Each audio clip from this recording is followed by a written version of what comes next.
A fertilizer plant in Bartlett is now a total loss after a massive fire broke out overnight, engulfing the facility and leaving behind rubble and ash. This is drone video of what's left behind of the American Plant Food Corporation fertilizer plant in the south side part of Bartlett along Highway 95.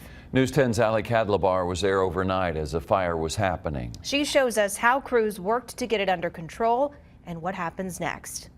We can see crews still continuing to just monitor this fire, putting out all of the hot spots around it as we inch closer to nearly 24 hours after this fertilizer plant was just engulfed in flames. What once stood as a fertilizer plant for decades, engulfed in flames overnight, now just left in pieces. As reports came in around 9 p.m. Sunday that American Plant Food Corporation fertilizer plant was up in flames. When we got here, the structure was fully involved. It was all hands on deck. I had 10 different departments here within 30 minutes of the fire outbreak.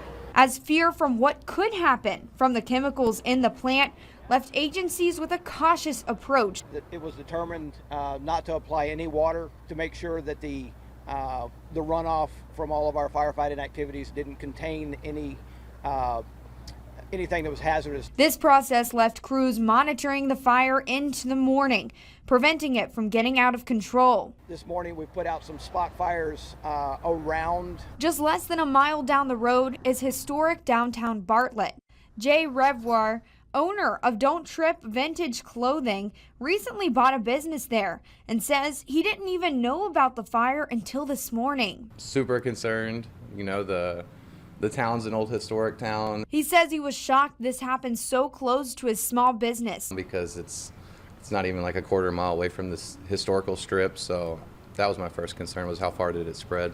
Luckily, his business and even nearby houses were untouched by the flames. But for now, crews are still taking it one step at a time, reporting safe air quality as a lengthy cleanup process has only just begun.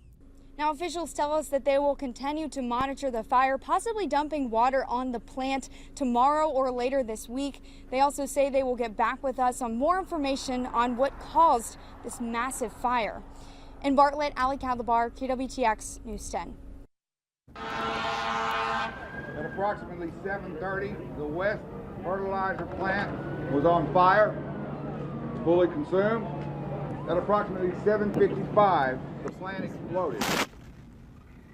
Many of you remember that video, those sounds. The first thing coming to a lot of minds when hearing about the fertilizer plant fire overnight was the tragic incident at the West fertilizer plant a decade ago. We talked to the Bartlett volunteer fire chief who explained the differences between this fire and the explosion at the West fertilizer plant. The products that were here were a little bit different than like at the West fertilizer plant. So we were fortunate because of that. One of the things that we did early on this fire, we staged a long way away. And we engaged the hazmat crews to make sure that we kept all of our firefighters safe. This fertilizer plant did not have ammonium nitrate fertilizer like some other fertilizer plants do, so we were fortunate for that. We have worked closely with this fertilizer plant to make sure we had a plan of attack if something were to happen here, so we engaged those pre-incident planning to make sure that we kept everybody safe. Take a look here. According to the National Institutes of Health, ammonium nitrate does not readily burn, but will do so if it's paired with combustible material. It's used to make fertilizer and explosives.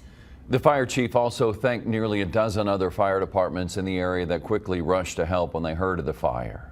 The amount of resources available. Last night, we didn't know if we were going to have to put water on the fire. So I had 10 different tenders en route to haul water to the scene. I had 10 different departments here within 30 minutes of the fire outbreak. I'm fortunate that I have great neighbors with Granger and Holland. They were able to get here within 15 minutes being a small community, we rely on our neighbors. Crews from Holland, Troy, Temple, Round Rock, Little River Academy, Hutto, Gerald, Temple Hazmat, Round Rock Hazmat, and Williamson County Emergency System were all at the scene. We're still on a streak of triple-digit temperatures, making conditions outside dangerous for all of us, and those